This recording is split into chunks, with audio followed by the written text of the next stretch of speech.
Another day, another basketball stories na naman ang pagkikwentuhan natin.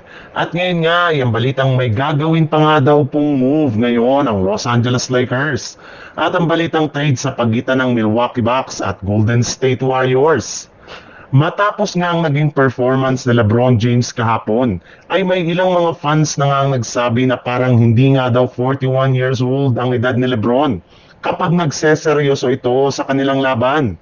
Marami pa rin nga daw itong maibubuga sa NBA kaya malayo-layo pa nga daw bago ito tuluyang magretiro.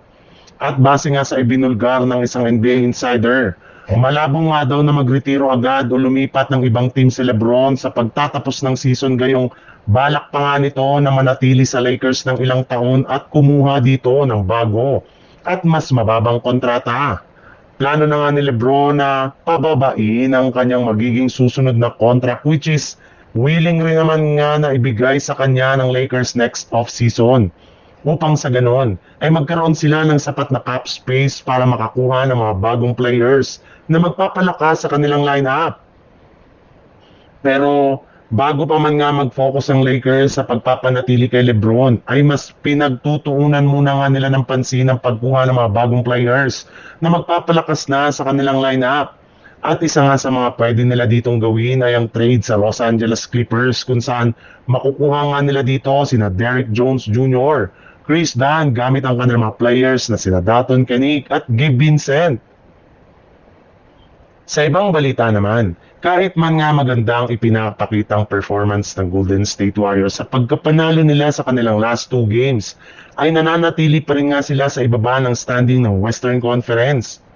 Marami pa rin naman nga silang kailangang ayusin at baguhin sa kanilang lineup at rotation sa mga susunod nilang laban kung gusto man nila na makaangat muli sa standings.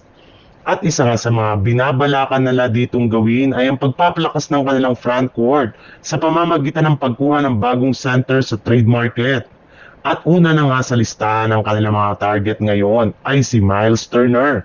Matapos nilang mabalita na gagawin na nga daw itong available ng Milwaukee Bucks sa trade.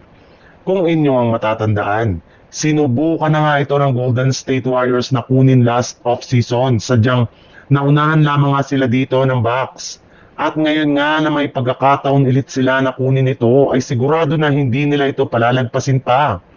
Alam na rin naman nga po ng Golden State Warriors na hindi sapat ang kanilang lineup ngayon, especially ang kanilang mga big man para makapag-compete laban sa mga malalakas na team. Kaya expect na nga po ninyo na makikipag-agawan talaga si Mike Dunleavy sa pagkuha kay Miles Turner.